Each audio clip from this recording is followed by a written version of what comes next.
Thank you so much, everyone. I hope you all arrived here energized and ready to make an impact. If we've learned anything today, it's that silence is not an option. Anti-Semitism is not something we can just observe, it's something we must actively fight. And that's what we're here to do, what we're here to talk about today, the impact of action. In my work with the Tel Aviv Institute, and as someone who engaged daily in advocacy, I have seen the power of action firsthand. I've seen it through building our community of Jews Talk Justice, whether it's students standing up against hate on campuses, allies calling out anti-Semitism in their industries, or policies being changed because people refuse to stay quiet. Every action matters. Because when we act, we shift the narrative. We change minds, and we push back against hate in ways that make a real impact. But we also know that the battle isn't easy, especially for students. Right now, on campuses across the world, Jewish students are facing an unprecedented level of hostility. Their voices are being silenced, their safety threatened, their identity challenged, and it is just unacceptable. To give you a glimpse into what's happening, we're about to hear directly from students themselves. This video will share their experiences, their struggles, their fears, but also their resilience. Let's take a look. In the very weeks after the October 7th attack, there was an anti-Israel rally on campus. Pictures started coming out of a chalking that was found at that rally where it read Holocaust 2.0. A girl actually in my sorority woke up one morning and she went to her car to drive to class. There was dust all over her car, and within the dust there was actually a swastika drawn on her car. I have been harassed for wearing a kippah several times. I know friends that have been harassed for having their Star of Davids. I called Hamas a terrorist organization, and I was told to respectfully shut the F up. It's a constant feeling like we need to be alert. Googling even professors when you're deciding what classes to take to make sure that you're going to be safe in that classroom environment.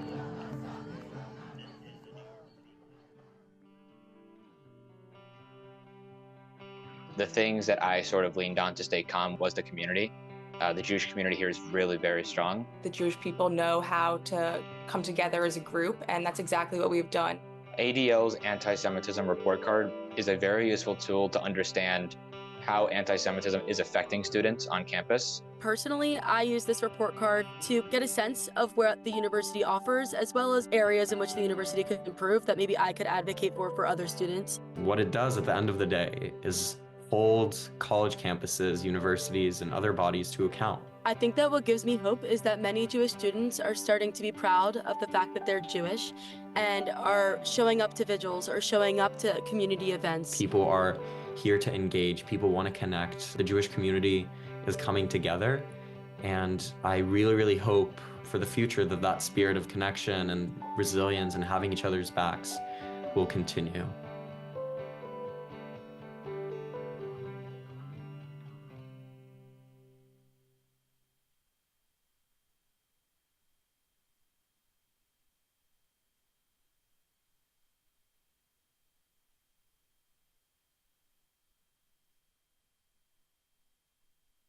Please welcome ADL's Vice President for Advocacy, Shira Goodman.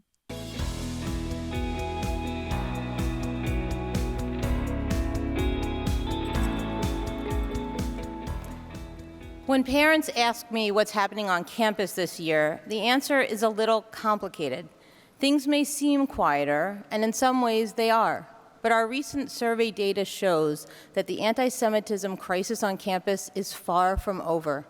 Students are still experiencing inflammatory rhetoric, exclusion from spaces based on their Zionism, harassment, vandalism, and even violence. Many feel they need to hide that they are Jewish. That is unacceptable. This may not be the experience of every Jewish college student. It's not for my son, but it should not be the experience for any Jewish college student. and 2/3 of our students don't believe that the people in power have the ability to address the problem. That is malpractice. That's why ADL launched the Ronald Birnbaum Center to combat anti-Semitism in education, bringing together all of our campus and classroom-focused advocacy. 2 simple goals drive our work. First, empower stakeholders, and second, hold educational institutions accountable to meet their legal and moral obligations to provide safe, welcoming environments for our students. All schools have the ability and the power to do this. What is needed is the will and a clear commitment to no tolerance for anti-Semitism. This is what drives the Not on My Campus campaign. You may have heard that ADL released the 2025 Campus Anti-Semitism Report Card this morning. Focusing on advocacy and accountability is working. Colleges and universities are taking steps to do better. Many schools are making progress, but too many are still failing our students. To urge the schools that you care about to take action to protect our students, please take out your phones and text campus to 26769. Click the link and follow the directions.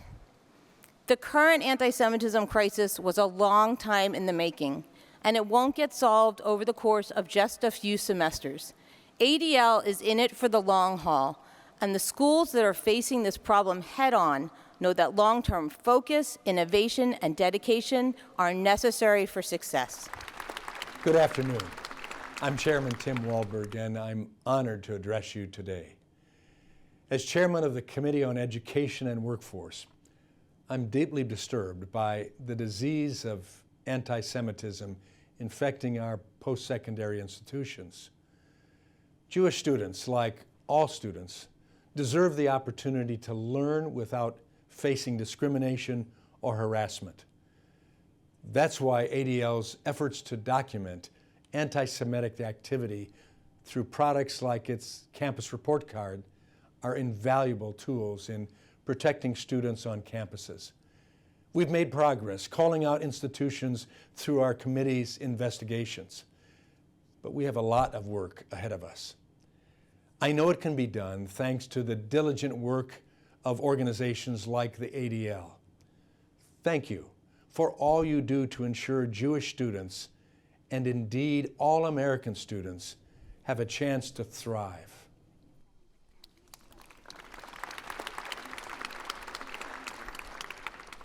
Hi everyone, I am here with Max Long and Rachel Greenfield. Rachel is the founder of the Jewish Parents Leadership Council.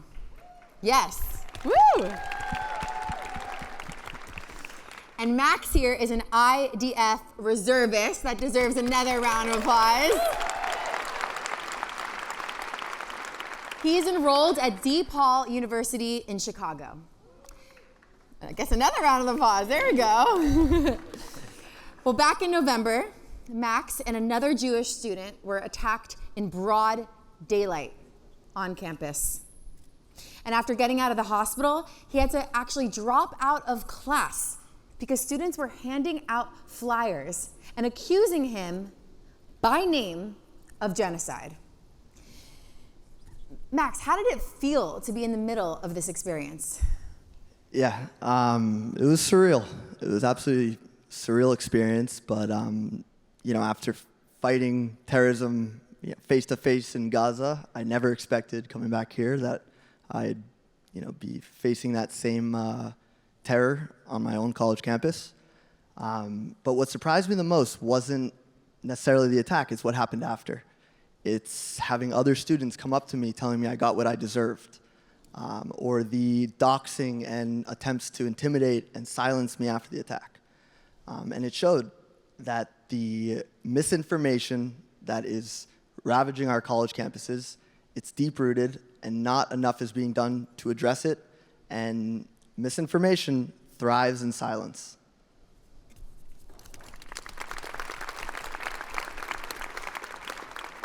And what do you want people to take away from this? What do you want people to know?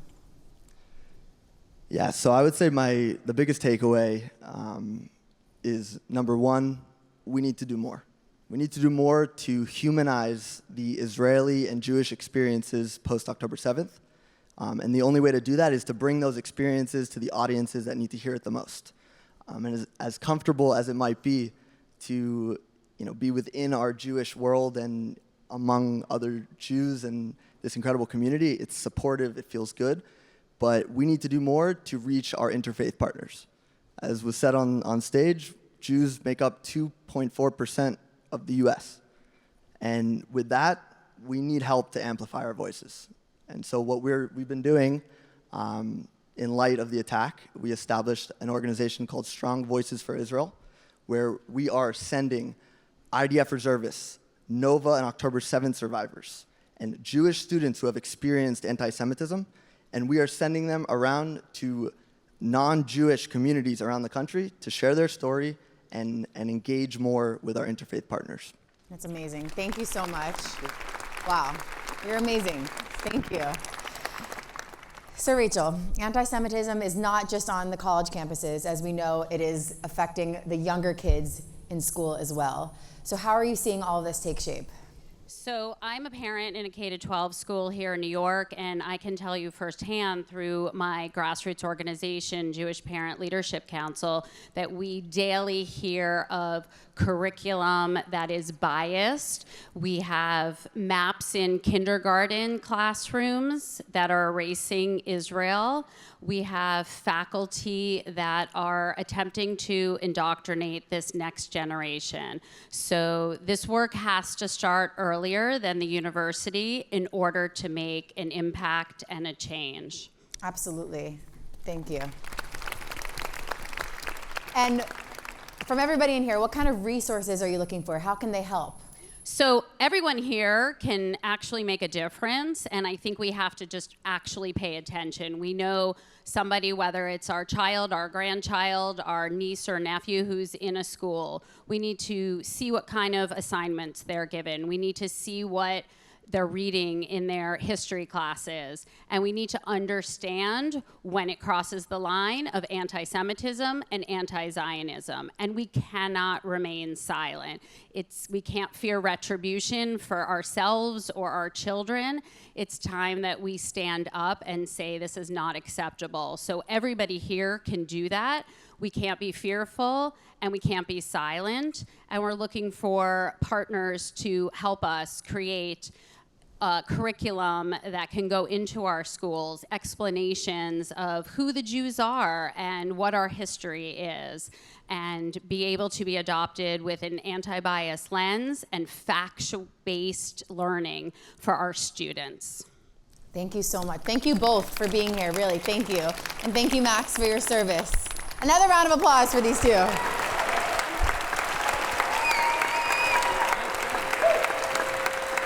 Thank you so much.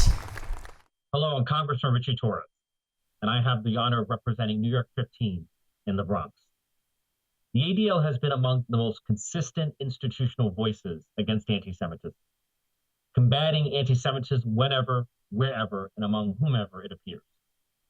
There are those on the left who selectively condemn anti-Semitism on the right. There are those on the right who selectively condemn anti-Semitism on the left. The ADL is unafraid to condemn both. For the ADL, the fight against anti-Semitism is not about politics. It's about principle. It's about preventing the acid of anti-Semitism from corroding the American soul. Whether it is advocating for the nonprofit security grant program to protect Jewish institutions, or showing solidarity with Jewish students who are braving the front lines of campus anti-Semitism, or raising awareness about the historic highs in anti-Semitic hate crimes and attitudes in America. The ADL's commitment to both the Jewish people and the Jewish state have been exceptional and essential in a post-October 7th world. The ADL will always have in me not only an admirer of its work, but also a partner in the Herculean struggle against hate. Please welcome CEO and National Director of ADL, Jonathan Greenblatt, President and CEO of the National Urban League, Marc Morial, and author, moderator, and journalist, Abigail Pogrebin.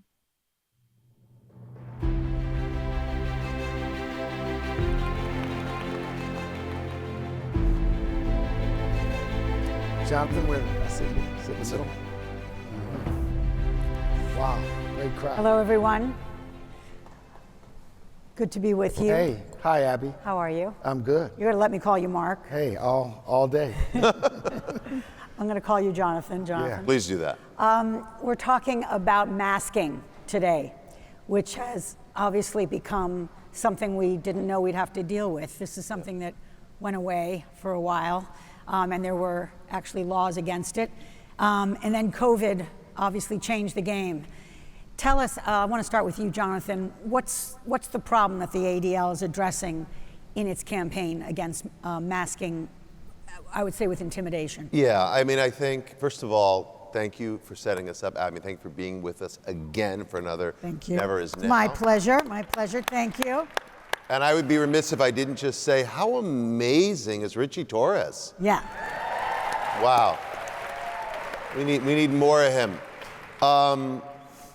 Look, the ADL is an organization that was founded in many ways based on the liberties enshrined in the First Amendment. Freedom of worship, freedom of assembly, and freedom of speech. And I believe that we've got to hear, even speech we hate. Hate speech is the price of free speech. But you know what isn't the price of free speech? You know what isn't okay? Wearing a mask in the effort to conceal your identity so you can harass, intimidate, and terrorize people. And so, for me, this really it's hit home by what happened the other day up the street at Barnard. If anybody thinks that the people storming the building, assaulting the staff, and seizing that, university building were evoking Thomas Jefferson, I don't know what Constitution you're reading, but dressing up like ISIS to threaten and terrorize people is not okay. And that is an abuse. That is an abuse of the liberties that we all enjoy. So for us at ADL, we've been fighting masking, not just, in the last week, but ADL was involved in helping to get anti-masking laws passed in different states in the 1950s and 60s. And I think, Marc has a personal history, and his organization also cares deeply about this issue, and you can talk about, I think, that past. Mm-hmm. Yeah, I was going to go to you, Marc, on this. You have partnered with ADL, and why does this strike a chord for you personally? Because Jonathan's a great American. It's important. So my history is a native of New Orleans, born in the South. And my beloved hometown, love y'all, New Orleans, and born in the waning days of segregation. My father was a civil rights lawyer and leader. He was president of the NAACP branch in 1962, 3, 4, and 5. My mother was a teacher and an activist, so they were on the front lines of this very important work. Growing up, threatening phone calls to our house were common. Threatening mail was common.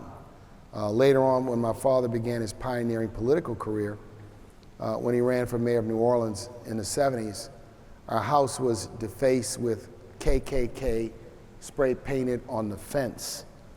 The idea behind masking and to propose statutes which prevent masking or limit masking, I'll say, are very, very important to understand history.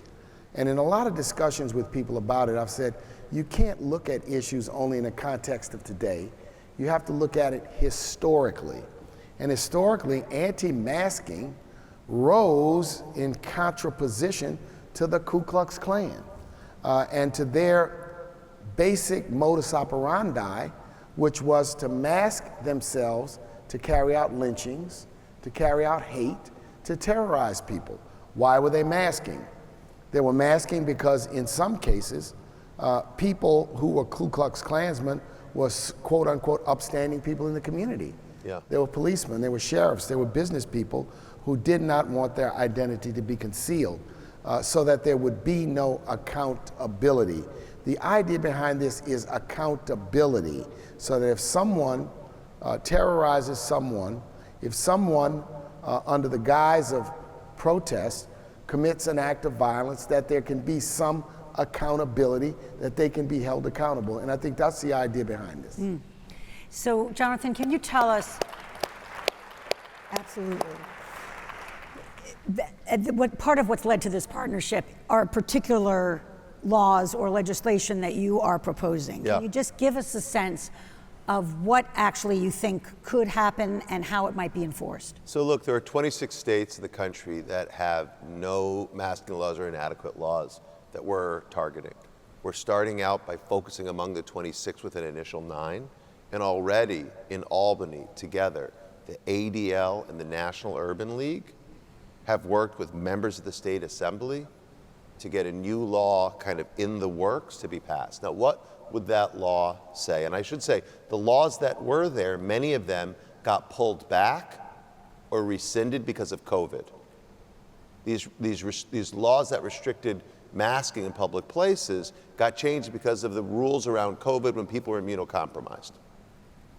Our law would not stop masking in the event of people doing it for medicinal reasons. It wouldn't prevent someone from wearing a hijab, but masking while, if you will, harassing or intimidating people, committing a crime. You can't conceal your identity if you're going to do that. So that would essentially serve as like an additional penalty.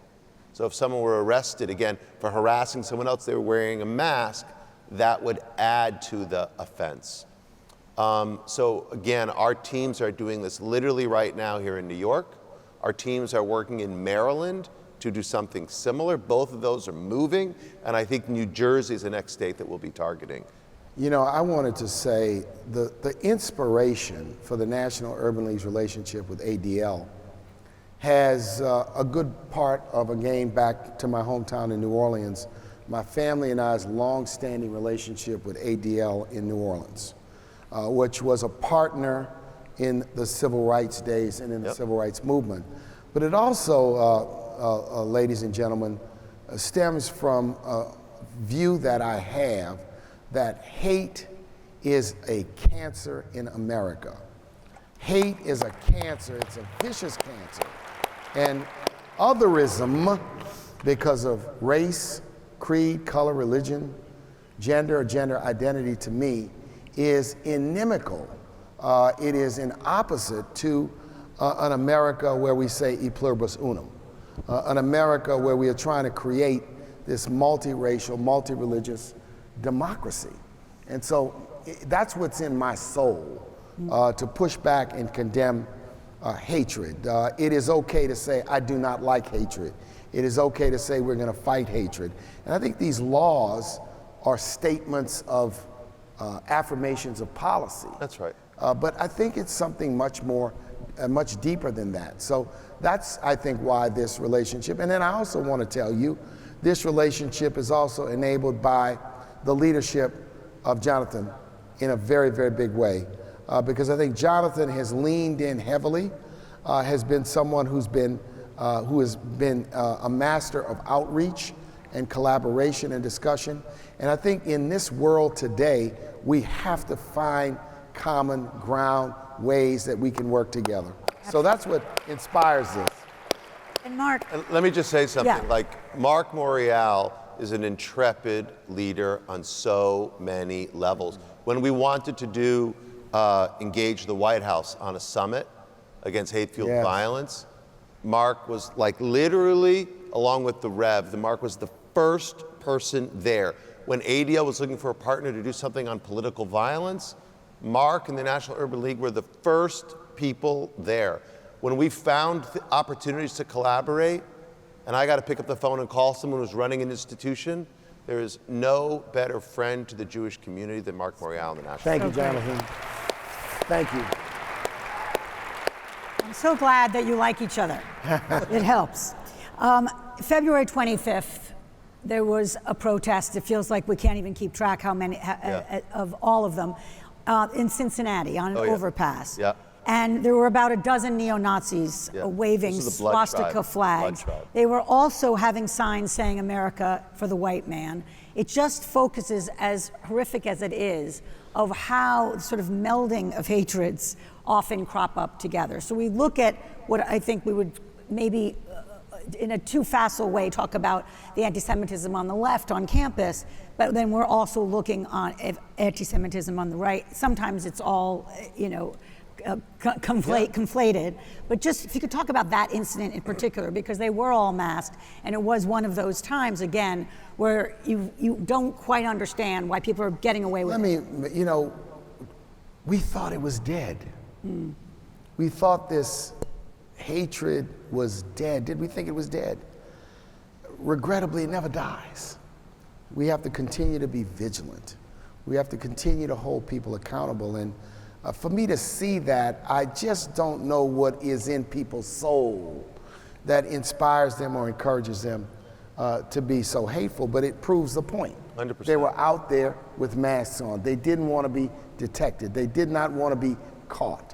And that was the intent and the purpose of them covering their faces. Yeah, so the group that, to build on what Marc said, the group that Abby's talking about is called the Blood Tribe. They're as revolting as they sound. And we've seen groups like Blood Tribe, which is just overtly neo-Nazi, groups like the Patriot Front, which do these flash actions where they'll pull up in a truck and all pile out of the U-Haul. And you've seen them march down Pennsylvania Avenue in DC. They did a thing recently in Michigan and so on. And look, whether you're wearing a white sheet or wearing a red thing with a swastika or wearing a scarf or whatever, the thing that these protesters have in common, two things. Number one, it's hate. Their goal is not to articulate a political argument, it is to intimidate. That's why they do it. Just like the ISIS fighters, just like those Russian forces in Ukraine. They dress like Jonathan, this in order I to just want to terrorize. pause there, because you can imagine, I'm going to channel the naysayers here. Saying, we have a message that we care about. Yeah. And I'm on campus, or I'm wherever I am in New York streets, to convey that message. I want people to hear, what is your response to those who say, I am protesting in good faith, and you're ascribing a threatening motive? You're not conveying a message when you hide your face. You're simply communicating your cowardice. If you have a message, I hope everybody hears me, not just people in the room, people to whom we are webcasting this, the people from groups like SJP or Blood Tribe or whomever. If you don't have the guts to show your face, then shut up, because I think it's completely inappropriate.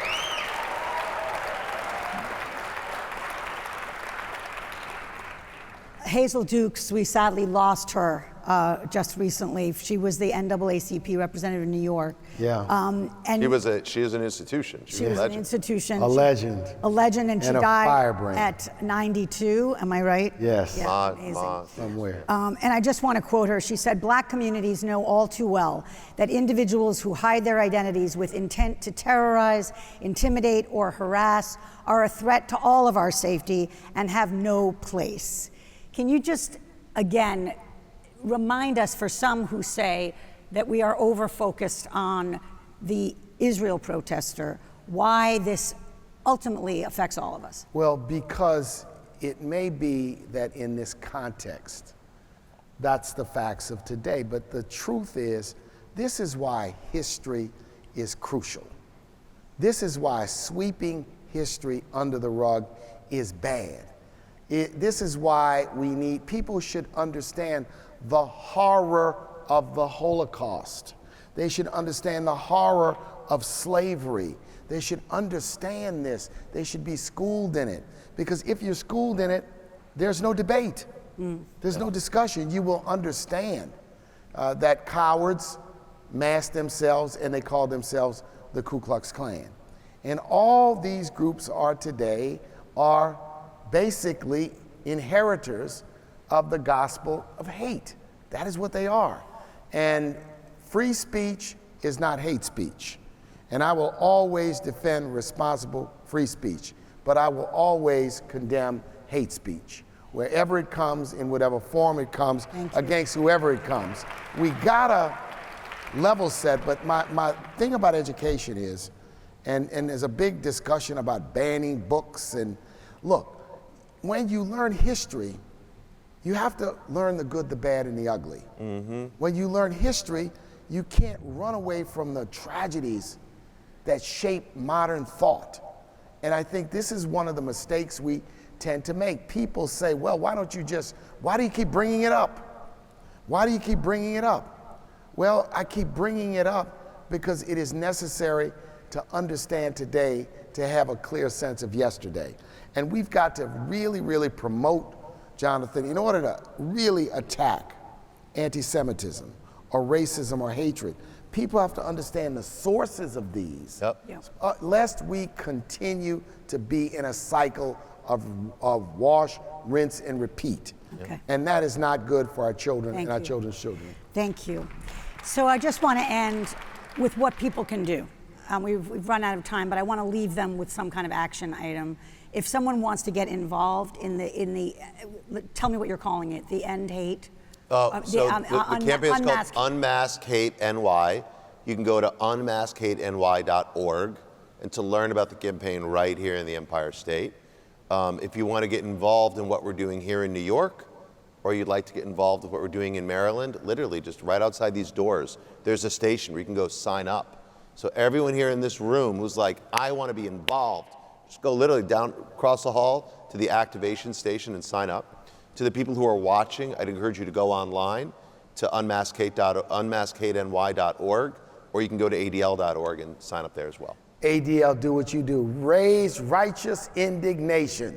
Raise your voice. Thank you. In righteous indignation. Thank you, Marc. Do what you do. Thank you. Thank you, Jonathan. That's wonderful. Thank you all. Appreciate you, brother. Good, thank you.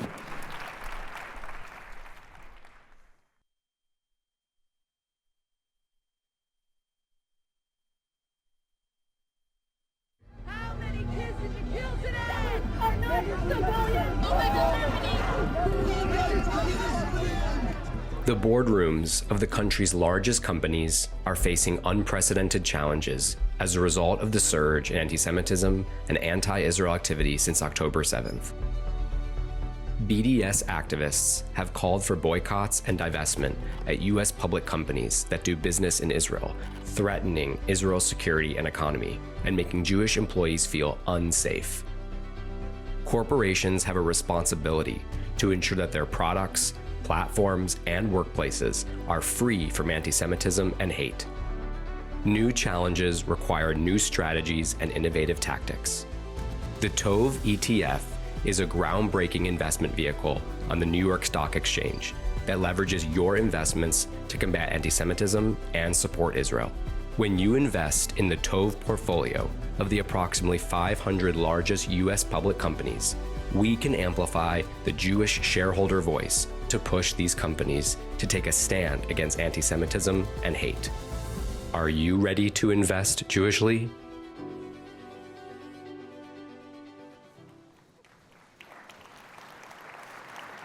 Thank you so much to our friends in our J-Lens affiliate for your incredible partnership and your amazing work on the TOV ETF.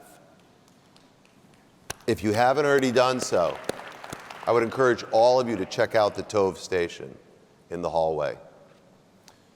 Since the 10/7 attack, there have been few people as intimately involved in helping protect Israel than our next guest, former Israeli Defense Minister Yoav Gallant.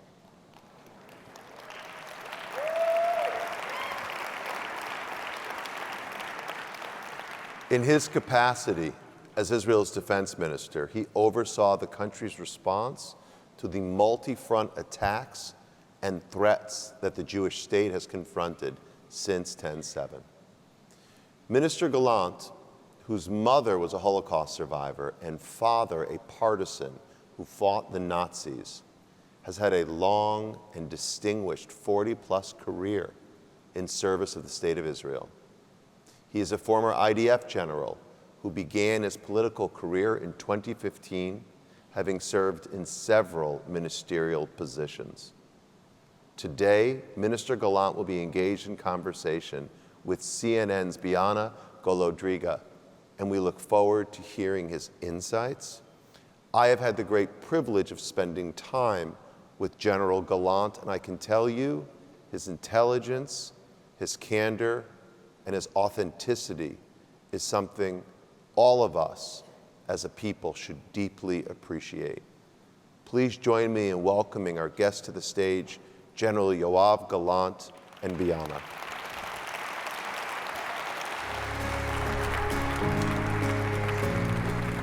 It's good to be back with you all. General, thank you so much for sitting down and speaking with us. This is your first public speaking engagement in the United States since your resignation as defense minister and from the Knesset. Full disclosure, I have been trying to interview you for months now for CNN, and yet you choose this platform, this audience, to make your first public comments here in the US. I'm wondering why. Well, I'm privileged to be here. You know, I'm a son of Holocaust survivors. And for me, never again is not only a commitment. For me, never again is a manual that I'm working in accordance during all my life. 35 years in the military and 10 years as a member of the Israeli government, including the last 2 years. So I think this is the proper stage to say something to the public, especially those who are here with us and those who are listening to us. Thank you. You can't argue with that.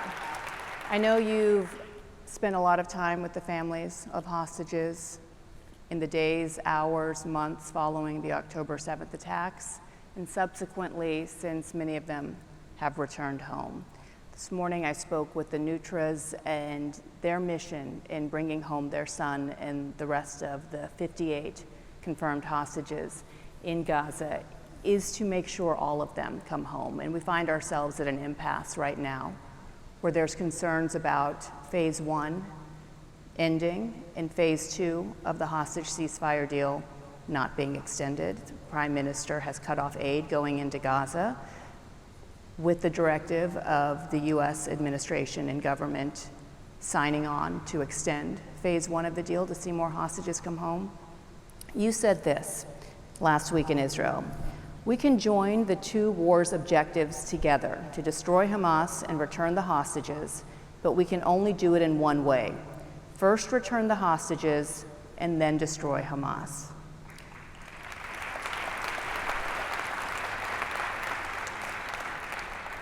All of the reporting suggests that the Prime Minister is gearing up to go back into war in Gaza if Hamas doesn't sign on to an extension within the next few weeks.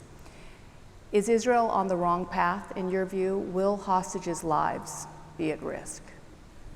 Well, let me start by saying that this last month, or a little bit more, was very moved for me, because I've seen many of the hostages coming back. I spoke to them. A lot of them wanted to see me and to talk to me. I spent hours with some of them. And actually, I came to see one of them, and I stayed for a few hours to speak with the others. And these are heroes, these people, the men and the women, the soldiers and the civilians that arrived back after they describe what happened to them, how they spend, many months under the ground with poor food, with under other pain and tortures from Hamas. I think that this is something that we have to appreciate. And the general saying that I received from these hostages that arrived back was in 3 different elements. First, they said, we survive because we believe that we have to do it for ourselves, for our families, and for the people of Israel. This is the way we were educated as Jews and Zionists. Second, they said, if there was something that kept us in this position and we were willing to overcome this obstacle, this is the belief that the state of Israel is behind us. And third, they said, we left our friends and our partners in the tunnels and in Gaza, and this is our mission to bring them back. And I heard that from people who spent several months under the ground, more than 15 months in jail, in prison as hostages, and some of them lost their families. And the most important thing for them is to bring back their friends that are over there, because they know what hell looks like. So I think that this is our commitment. And to answer directly to the last phase of your question, I would say that there was an extra paragraph to what you said. I said there is an order to bring back the hostages because to fulfill the goals, because if you want to bring the hostages and to destroy Hamas, and I'm the last one who is against destroying Hamas completely. I was making living for 48 years from destroying Hamas and Hezbollah, and I'm willing to do it forever if it is necessary. But if you will finish with Hamas before bringing the hostages, you won't have hostages. And this is a goal of war beside being a value. So first, bring the hostages, and then we will continue to destroy Hamas until we demolish them completely. And you still think that's an option? You still think that's a viable option, to bring all the hostages home first and then go back in? I'll tell you something that is a bitter truth. Even if we don't want to fight Hamas, we will fight them for a long period of time. We took over Judah and Samaria in '67. We were fighting in Judah and Samaria in the defensive shield operation in 2002, and we are still fighting in the refugee camps in Jenin and Hebron and Ramallah every day up to now. So we will fight them because this is the reality on the ground in the Middle East, and we will survive as far as we are strong and determined to accomplish our missions and to defend the people of Israel. So first of all, bring the hostages, and then go and accomplish the job, and Hamas will give us enough reason to do that. When I spoke with Omer Nutra's family today, and I know you met with them as well, they said that closure for them is not only bringing their son home and giving him a proper burial, but it's also having a commission of inquiry to make sure what happened on October 7th never happens again. That is something you had advocated for immediately after the attacks of October 7th. It is something the Prime Minister of Israel continues to delay, including the Likud party. I'm wondering, given your proximity to the Prime Minister during all those months, were you ever able to talk to him about why he wouldn't order a commission of inquiry sooner, why it's taken so long and we still don't have one? With your permission, I will talk about my own opinions. And for me, the most important thing is how to avoid any phenomena similar to what happened on October 7 in the future.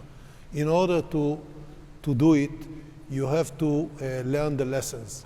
And in order to learn the lessons, you need to rebrief the Israeli actions in general. The only way to do it is in a national brief, and this national rebrief has a name, and the name is a commission of inquiry. You need this commission in order to understand the situation. This is the reason, I advocate for it. I talked for that at the very beginning, and including, of course, in public, in front of thousands of people, and it was well aware in the media. Eventually it will happen. The question is how long. In an interview with Israeli media, you also said, I have not absolved myself. You have not absolved yourself of any responsibility. As far as I'm concerned, looking ahead, I think we have to examine what happened, how it happened, and why. We know late last week an investigation by the Israeli military determined that Hamas was able to carry out the attacks because the Israeli army misjudged the group's intentions. I know you say that not being woken up on the morning of October 7th was one of your biggest regrets in your entire life. I'm curious now, 17 months later, have you gotten any more clarity as to why it took so long for the military to respond? So many hours. Well, first of all, it wasn't a regret, it was a frustration. And the frustration is because the point of, joining this situation, to influence this situation, was few hours before it happens, because once it's happened, everything is in the hands of the commanders and the soldiers in the field. If you need to do something in advance, you need an alert of few hours or few days if you are defense minister, and this was avoided for some reason. Not because the people in the IDF or other places are bad people. The reason is that they didn't consider it as a serious event. Therefore, they didn't recruit more battalions, they didn't bring more forces from other fronts, they even didn't bring all the commanders, unfortunately. So, for this same reason, they didn't wake me up at night. And, I got many calls in midnights during the last 40 years. And I'm not saying that I could avoid everything because, I have some crystal ball. But I knew, and I know now, that if someone would have, project something and say to me, this is our assumption and this is what we are doing, I would say to him, let's assume you are doing the right thing according to the intel you have. But do you prepare yourself to a situation that your intel is not good enough and you have to secure yourself? By saying that by a defense minister in the middle of the night, it would have changed something in the battlefield, maybe more commanders or more forces. And I think that our soldiers, our civilians, those who have been dead in the battlefield, and those who were kidnapped and the wounded people deserve all the answers. And the answers have to be clear, and you have to put in front of the nation a clear and straight mirror and to see the facts exactly and learn the lessons. And the only way is this committee that should be a national committee, and I'm the first one that is willing to step into the room and to give answers.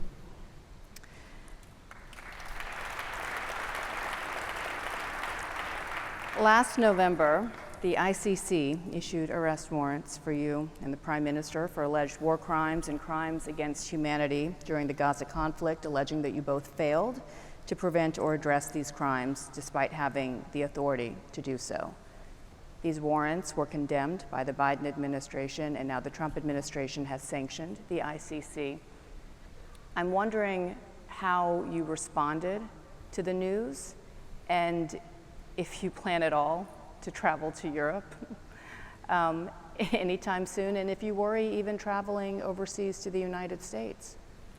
Well, I'm sorry to say that this is another form of institutionalized anti-Semitism. This is what it is. It's not politically correct to be part of the anti-Semitism movement or to behave in this way. So these people, also in what supposed to be highly regarded institutions, go against the state of Israel. And I met during the war many delegations, ministers, prime ministers, presidents, generals, senators, you name it.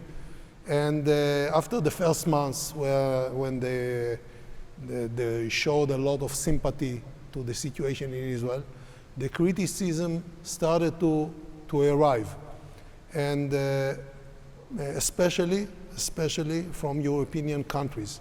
And by the way, they finished the visit. Usually it was, politicians and generals. And a very interesting point arrived.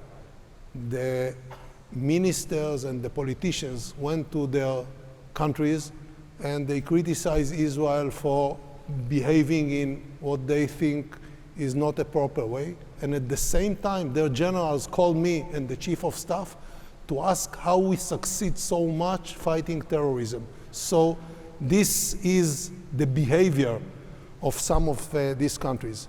But let me feel free to name names, just saying.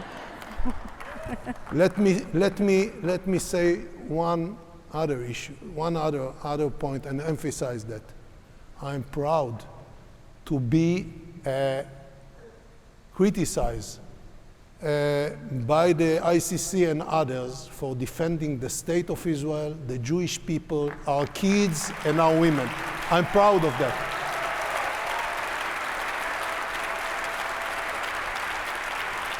If I can I'm being told to wrap, but I'm going to ask you one more question because it's important given the context of being here, and that is the rise in anti-Semitism that we've seen around the world, in the United States, in the months after October 7th. I have to say, as a Soviet Jewish refugee coming to the United States, I never thought I'd have to worry about anti-Semitism in New York, and yet this is our reality here, especially raising children.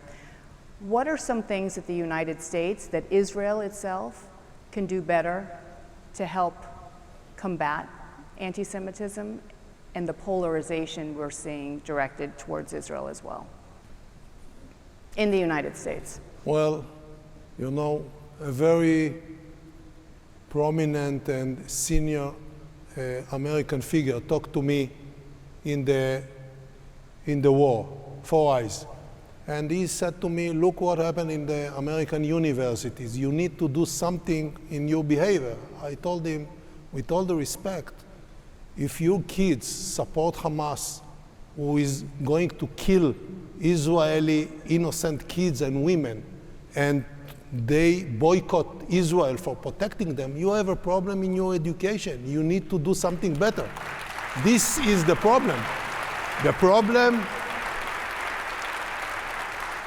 problem is not what the Jews are doing. 1943 is not 2023. 2023, we have the ability to protect ourselves by ourselves, and this is the difference from what was happening to my grandparents and to my parents 80 years ago. That's the only difference. We have a strong military and a strong other organizations. We are willing to sacrifice whatever is needed to protect ourselves. And to my friends all over the world, all the Jewish people, I say, no matter where you live, your home is Israel. Whatever happened, you have a safe place to stay. Yes. General Gallant, thank you so much. Thank you very much. Thank you. Thank you. Thank you. Thank you. תודה רבה. תודה.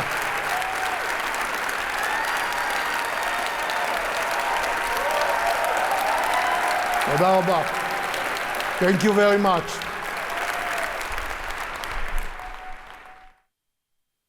Please welcome back to the stage CEO and National Director of ADL, Jonathan Greenblatt. Thank you, General Gallant, for your moral clarity and for your extraordinary resolve. Really. I will say something. I'm reminded of the quote, when he responds, This is not 1933. This is 2023. This is not 1935. This is 2025. We are not the Jews on trembling knees. We are a people with 3,000 years of civilizational history, and we are never going back, and we are never going to apologize for standing up for ourselves, and we are never going to submit to the whims of anti-Semites. Whether they're in Brussels or whether they're at Barnard or anywhere in between, you can forget about it. Good. Now, each year at Never Is Now, we present the Courage Against Hate Award, an award that recognizes corporate leaders who don't just condemn hate, but actively work to dismantle it. And courage, as we just heard, courage is exactly what we all need right now. And courage is not the absence of fear. Courage is the resolve to stand firm in the face of it. Courage is not about demonstrating bravery in the face of adversity. Courage is about turning adversity into a force for good. At a time when polarization and toxicity threaten the very fabric of our society, we need bold leadership, not just in the military or in government, but in every corner of our world, including culture, media, and business. Indeed, in an age increasingly shaped by brands, we need corporate leaders who use their platforms for change, who build companies that deliver shareholder value, but that are also rooted in our deepest human values, and who recognize that success is measured not just in the profits we earn, but also in the impact that we leave behind. This afternoon, it is really my great honor to recognize one such leader, my dear friend, Daniel Lubetzky.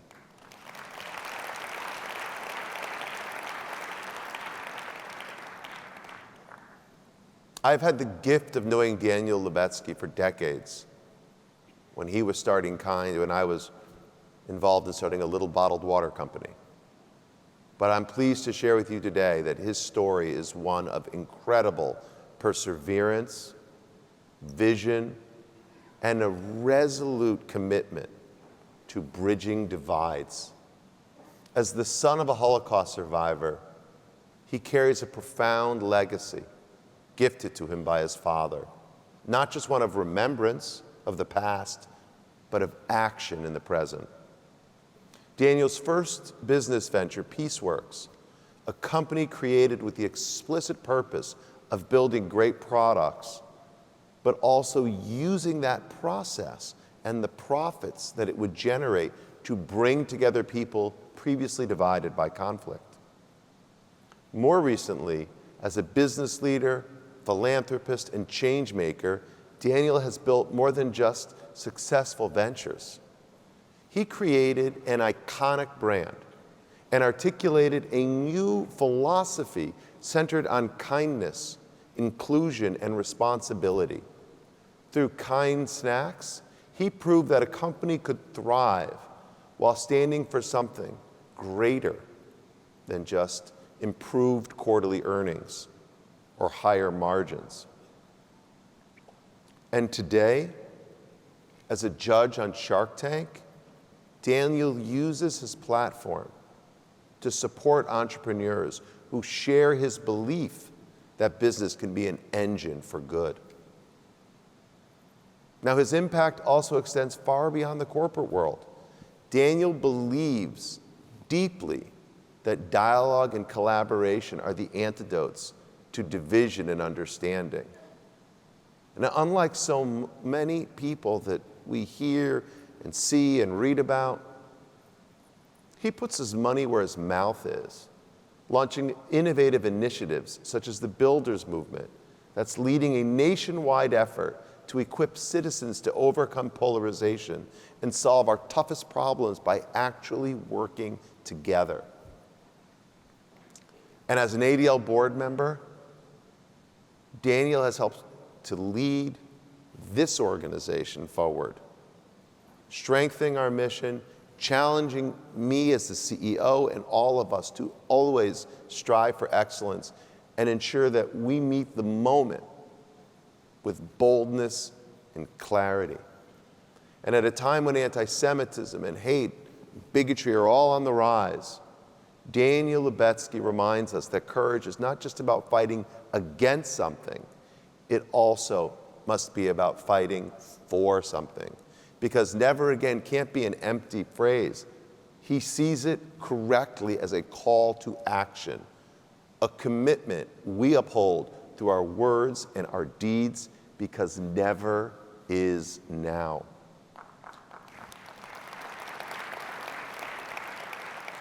For his leadership, for his vision, and for his steadfast, unwavering dedication to combating hate in all forms, I am honored, I am humbled, and I am thrilled to present the 2025 Courage Against Hate Award to my good friend, Daniel Lubetzky.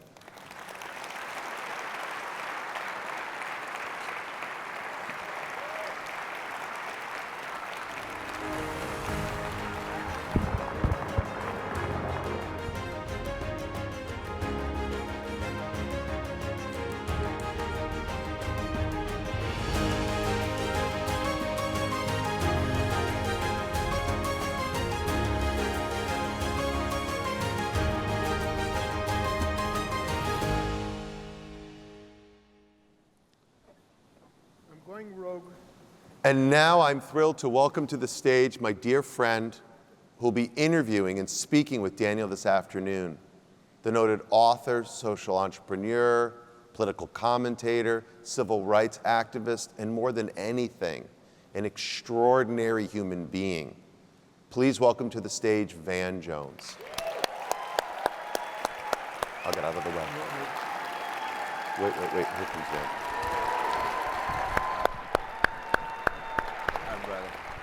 Love you.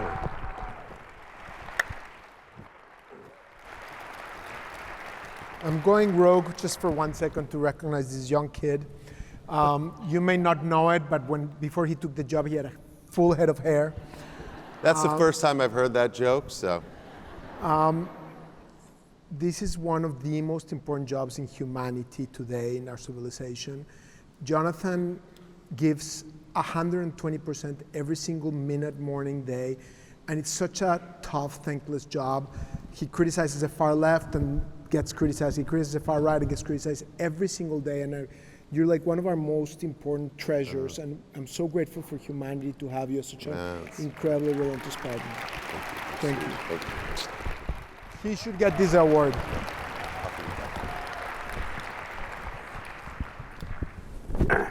Love you, man.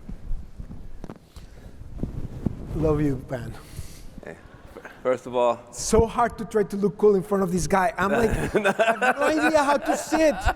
He just naturally just looks like a model, and I'm like, do I go like this? Do I go like this? I got no chance. No chance. I've known this guy. When I met him, now he's beautiful, he's brilliant, he's rich. I knew him when he was just poor. Yeah, beautiful and brilliant. So, and you are heroic. You are heroic, and I love you. I've known you a very, very long time. It is very hard to do well, and it's very hard to do good. It's very hard to do good by doing well, and you've done both. You are considered probably the biggest hope dealer in the world, but you aren't always feeling good about what's going on. And everybody expects you to light us up and lift us up, but I want to give you a minute. People are hurting and uncertain. And can you just speak to what's going on, what's troubling you, what's bothering you, before we get into all your, the solutions and the frameworks that you have to make a difference? You're not happy every day right now. Being next to you, Van, does make me happy. Most of you must know how good a friend Van is. We met about a year ago at another conference, and I started crying when I listened to Van speak, because he's one of the most steadfast friends of humanity and of the Jewish people, and very grateful for your partnership.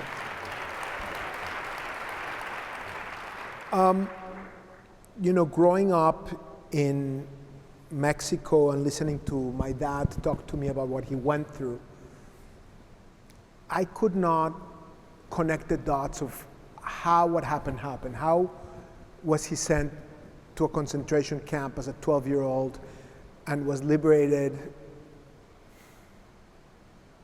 weighing 70 pounds and being 6 feet tall, liberated by American soldiers, barely alive. And I just didn't understand how things like that could happen in enlightened Europe. And it's very terrifying that over the last several years I've been able to connect the dots of how things like that happen. Wow.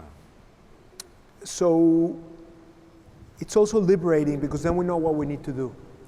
We know we need to fight it, and we know the stakes are as big as they are. And they're not just for the Jewish people, they're the stakes for all of humanity, because hate against Jews is the canary in the coal mine.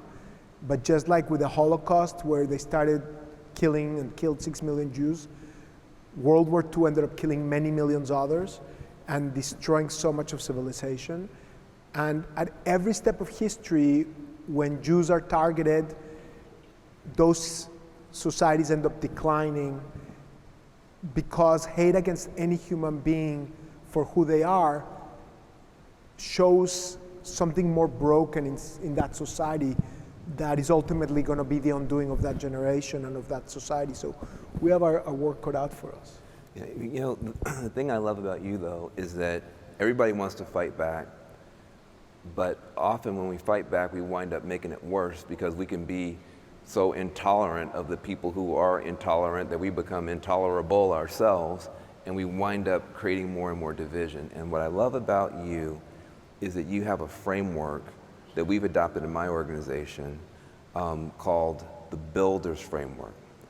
And what I think is brilliant about it, and I want you to explain to everybody, is that it gets you out of the trap of going identity versus identity. It's not I'm black and you're white and I'm male and I'm lesbian and I'm this, all that identity stuff. And you go from identity to idea. What is the idea that is motivating you? And that gives you a chance for some redemption. So you give the framework of this builders versus destroyers framework, which I think is a framework that frees everybody from this spiral of polarization that we're in. So already 20, 30 years ago, I started the One Voice movement with my friend Mohammad Daraoche, recognizing that the media wasn't showing the voice of the people. And back after the Second Intifada, Palestinians thought there was not one single Israeli partner. Israelis thought there was not one single Palestinian partner. And we built the One Voice movement to empower moderates against extremists. But that was incomplete work. Only after October 7th, after 30 years of working with Peaceworks that Jonathan described, and One Voice and many other things, did I connect the dots about how all of these things are interconnected. And our enemies, the haters, the destroyers, would like us to be us versus them. That's what they thrive on, dividing, demolishing, and diminishing humanity. That's what destroyers know how to do. But we cannot fall prey and fall into their traps. We need to understand that all of us as citizens, the overwhelming majority of humanity, like Van says, whether you're Jewish or Christian or Muslim or Israeli or Palestinian, our actions will determine who we are. That's right. Our mindset will determine how we think. And you can either adopt extremist thinking and then turn it into action to destroy and diminish and demolish, or you can take action to bring light to the world, to build together, to elevate humanity. And that's what a builder does. Thank you. And if you look at any conflict and you look at Hezbollah, Hamas, the Houthis, the Islamic Republic regime that's repressing the people of Iran, they don't know how to build great civilizations. They know how to destroy. And tearing things down is actually easier than is building them up. It takes enormous amount of work to build with others. And the biggest warning and concern that I have is that Hamas is smart. They know what they're doing. After 9/11, I didn't understand what Al-Qaeda was doing. Why were they attacking us like that? Did they think that they were going to defeat us as a nation? But as I started understanding their ideology, they wanted to divide us into us versus them. Whether it's Al-Qaeda before or Hamas after October 7th, their goal is to divide us as us versus them, because they don't aim to build a Palestinian state in peace with Israel. They don't aim to build a Palestinian state. They build to build a Ummah, Islamist, extremist thing that the Emiratis, the Saudis, the Palestinian moderates are all afraid of. And for them to achieve that goal, they need to turn us into us versus them. And man, after October 7th, after seeing that horror, after seeing those babies beaten to death, every human being starts questioning whether there's a partner on the other side. Every human being starts wondering whether you should be building bridges with others or just retrench into your garrison and fight. We do need to fight. Like former Defense Minister Yoav Gallant said, we need to dismantle the Hamas infrastructure, because otherwise there's no hope for builders, whether they're Israeli or Palestinian. We need to replace and dismantle that Hamas infrastructure with an opportunity for builders to start building together. That's beautiful. Look, the reason I like that is because you could be a destroyer today and change your mind and become a builder tomorrow. You know, I've done a lot of work, as you know, in prisons, and I've seen people who have been some of the most destructive people in my community, taking lives of other black folks, selling poison, selling drugs to children. Absolute destructive people. And something happens, and somebody touches them, and they become the champions of peace and bridge building. They come home, they do amazing things, and I've learned not to give up on anybody. And this political environment really almost punishes people who are naive and stupid enough to believe that, you know, anybody on the other side is any good at all. But what I know is that nobody's a villain in their own movie, right? People think that they're doing the right thing. The young people in my community, African Americans under 30, they're just getting bombarded with computational propaganda. When they open up their phones, they are just getting, it's just Gaza baby, Gaza baby, Gaza baby. They didn't sign up for that program. They didn't raise their hand and say, please make me into an anti-Semite. Please turn me into an anti-Jewish bigot. Please turn me against Israel. At some point, they let the algorithm know they were African American and young, and somebody else is taking advantage of my children. Somebody else is pumping poison into the hearts and minds of my children. And I don't like that, especially, as we've talked about so many times, as a black person in the United States, we only have one ally. We've only got one friend. There is no black-Swedish alliance, okay?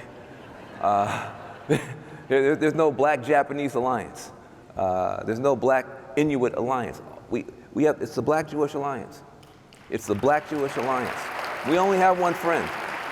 We only have one friend. And somebody's trying to make sure my children don't know that. Somebody's afraid of the fact that there's this hidden history between our communities. Can I talk about it? I know it's your interview, but I just... You can talk as long as you want. I'm just going to... But I just... 1909, blacks and Jews backs against the wall in the United States. We didn't have a democratic republic at that time. It was really literally apartheid. And we'd had a couple hundred years of slavery before that. This wasn't a democratic republic. Jews were being discriminated against, blacks were being discriminated against, our backs were against the wall. We reached out to each other and we created a black-Jewish alliance called the NAACP. The NAACP was a black-Jewish alliance. And the next year we created something called the Urban League, 1910, another black-Jewish alliance. And And we just had the Urban League on stage here today. Give Marc Morial a big round of applause. Every decade of that last century, disproportionately, black folks and Jewish folks together trying to deepen and defend democracy. And people say, well, why? And I think the most important thing that I love about the Jewish community, chased out of every country for 3,000 years, had to sleep with go bags in case the Cossacks came, get out of there, mass exterminated, murdered in Europe. But every time you got the boot off of your neck a micrometer, just even a little bit, repair the world. Repair the world. The most generous, the most philanthropic, the most helpful. Help this group, help this group, help this group, help this group. There's nothing like it. There's nothing like it in human history. And you never stop being Jews in that regard. You never stopped having that cultural DNA of repair the world, repair the world. And we have this cultural DNA in our community, justice for all. So weird, look at the black community. We defend immigrants, even though people say economically they're our competitors. We don't want them discriminated against. We defend gays and lesbians, even though our churches are not so supportive, but we don't want anybody mistreated. So you have this one group with the cultural DNA of justice for all, this other group with the cultural DNA of repair the world. When you put those together, you get a double helix of hope for humanity. That's who we are together. That's who we are together. And we've created, I would go so far to say, what you now call American democracy was disproportionately co-authored by blacks and Jews together. If you like American democracy, thank a black and thank a Jew. You're welcome. We did that shit. So it makes sense to me that our enemies want to drive us apart. If you want to destroy Western civilization, if you want to push democracy back, if you're a white nationalist, if you're an authoritarian, if you're an Islamic extremist, if you hate builders, if you hate people who love, if you hate people who hope, the first thing you do, split the blacks and the Jews. And I am not going to let that happen. I'm going to hold on to your hand till the bitter end. We're going to stay together. They're not going to win. They're not going to win.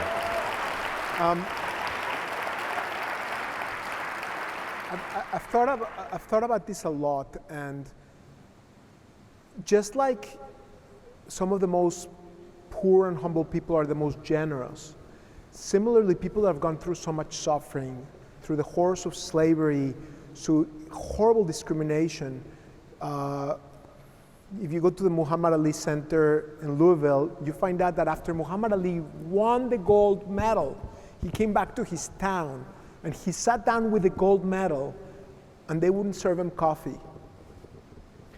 And when you go through that horror, when you go through that suffering, when you go through the Holocaust, when you go through slavery, I think it makes you so much more empathetic. Yeah. And I think that power, for me, the community that has so much soul, so much love for all, is a beautiful partner. But you, of all, Van, are at the vanguard of that. And I agree that there's foreign adversaries trying to divide us. There's toxic forces of polarization. And all of us need to be aware of these different forces, where it's divisive politicians, special interests, foreign adversaries, media, and social media, which is perhaps one of the greatest dangers. Because as Van was explaining, everybody in this hall is probably plenty aware of the horrible massacre of the Bibas babies and of what happened on October 7th and of the desecration of Jewish homes in this campus and other, and of students being prevented from learning and borrowing lessons from Austrian and German Nazis to prevent Jewish students from being able to study. And we're very aware of it, and we share those texts to each other, but we don't see the other side. And guess what? The other side doesn't see us. Social media feeds you what they think you want to hear rather than what you might need to hear. So you lose context of reality. That's also why Democrats and Republicans distrust each other so much, why all of these divisions are getting bigger and bigger and bigger. So it's not just incumbent of the Black and Jewish communities to join forces against all forms of hate. It's incumbent on us to break those shackles of hate that social media and other forces are placing and educate ourselves on how to build bonds in real life, in virtual life, and methodically work to try to repair those relationships. You know, when you were talking, Van, a little bit ago about how every human being has a capacity for change, it brought to my mind a story that I heard from my father as a kid, but I didn't have the guts to talk about it till a year ago. And I shared it in a TED Talk, and I'll just tell you very quickly. When my dad was around 10 years old, the superintendent, the war had started, he was in Kovno, Lithuania. The war started in 1939, somewhere around 1940 or 41. The superintendent in their building told them, hey, are you hungry? Do you want a bite to eat? And my dad said, yes. He said, come, I'll show you where you can have some food. And he took him down to the basement, pointed him to a dead body, and said, there, that's a Jew. You can eat him. And my dad was obviously traumatized. At some point later, the German paramilitary forces rounded up the building, and this same superintendent pointed him to all the Jewish families. There were 16 other Jewish families. Every single one of them was exterminated. When they got to my family, there's a couple videos. One is on YouTube, the other one I'm going to load it up later. It's even more brutal. My dad connects the dots. They probably raped my grandmother in the back, but my dad was too young to know it. But then when they brought them downstairs to kill them, the superintendent whispered at the head of the German paramilitary forces something, and they left. And the superintendent turned to my father and said, Mr. Lubetzky, I just spared you. And you know why I spared you? Because every day when I was walking up or down the stairs, you'd look at my eyes and treat me like a human being. And you treated me well. And every holiday you would give me my bottle of vodka and you were always kind to me. So I spared you, but leave before I changed my mind. And that night, my family had to pack a couple things and go to the Kovno ghetto. Eventually they were sent to a concentration camp, but they survived. And for me, Van, it haunts me that I am here today because of the kindness of a pretty evil person. But it also is the reason why I don't want to give up on humanity, because if you extend your hand to the other and you're kind to people, you have the chance to transform those people, to develop a modicum of humanity within them. And I think that's our task. Everybody on these hallways, we need to fight the hate, we need to fight the bad people, we need to neutralize and dismantle the Hamas infrastructure, but we also need to build alliances. We also need to build with love and with hope and build jobs and build opportunities and bridges and elevate humanity. And we cannot allow our enemies to confuse us into thinking that it's all us versus them, because that's what they want. I don't.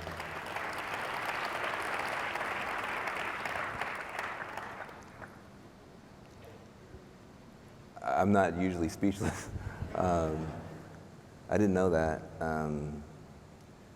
You know, sometimes you're nice to people and they turn nice, and sometimes you're nice to people and they turn mean. And sometimes they get it and sometimes they don't. And you know what?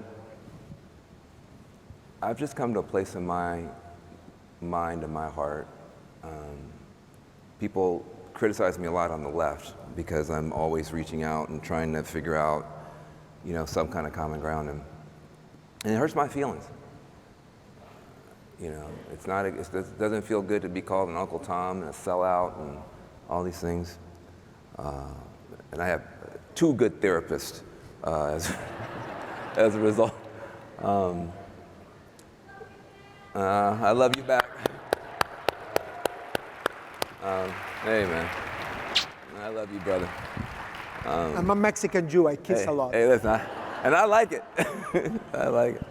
But you know, somebody said something to me once. I'll share. Is just that they said, you know, you keep trying to reach out to these people. You're not going to change these people. You're not going to change them. They're going to be the same way. You're not going to change them.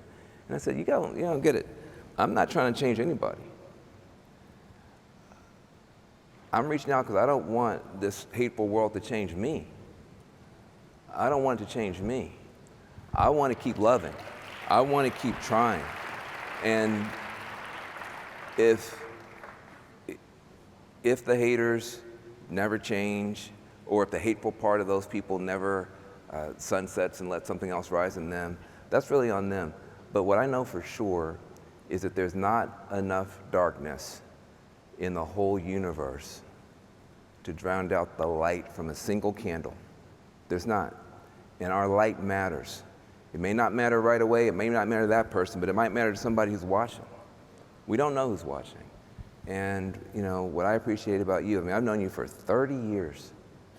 That is a very long time to know somebody. And every single thing you have about yourself, you've used to help other people. I've watched it when you were unknown and didn't have money. I've watched you now that you're rich and famous. And I hope that you realize that it matters to people to have a hero. It matters to people to have somebody they can look up to. It matters to people to be able to point to an example of somebody in business who is excellent at business, but just like our brother said, it's not just the business values, also the human values. You know, and you don't let enough people tell you how much you mean to us. And you know, one of the reasons I was so proud that I got a chance to be invited to have this interview with you is that I just want you to know, if I get kidnapped by Martians tomorrow and you never see me again, brother, I love you, I see you, I appreciate you, and you are one of the great people on this planet, and we are lucky to have you with us. I love you, brother. Martians, please don't kidnap him. We need him here. You know, I think heroes are very dangerous.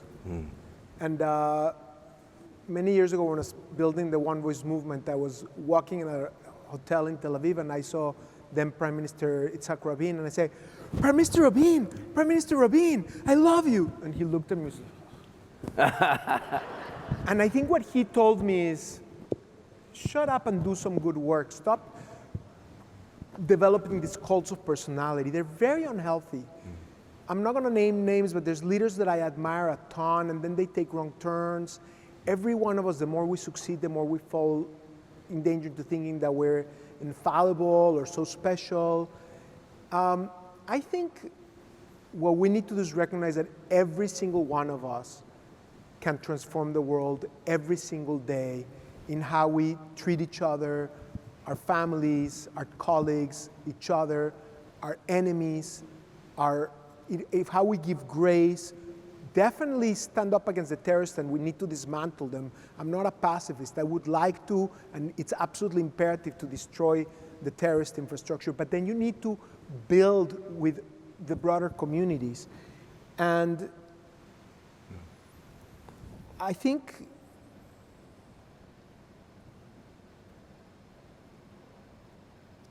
last week I had a conversation with Dan Senor, and he was at the Jewish community in Dallas, and he asked me he was expecting me to provide hope. Right. And I searched for that hope during that conversation, and I got very emotional, and for several days I couldn't sleep well, because after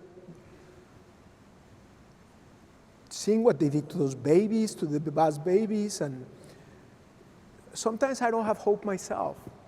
And then I went on the wrong track because I was trying to search for that hope. And then I remembered, I've never been driven by hope. Ever since I built the One Voice movement, every single thing I've done, it's not based out of hope. It's based out of determination. The determination that I can make a difference. I know I can make a difference. I've made a difference. I will make more of a difference. I've done incredible things, and I'm going to do more. And everyone here needs to be fueled not by hope, but by determination. determination that we cannot allow the dark forces to win. They represent a tiny minority of humanity. We represent the overwhelming majority, but what we need to do is show up. What we need to do is fill that vacuum of hate, or else they're going to fill that vacuum. So everyone here, please join the Builders Movement. Please join whatever organization you do. Every single day in how you act towards each other, demonstrate that humanity, demonstrate the best that Judaism has to give us, like Rabbi Cosgrove teaches us. Demonstrate the power of tikkun olam, to heal the world, the power of treating others the way you want to be treated, and recognize that we have the key inside ourselves. We are that answer. And Van, you're like one of the best partners that anybody can have asked for, and thank you so much. Thank you. Daniel Lubetzky. Man, I love you, man. Love you, man. Really, really honored to meet you. Look at this.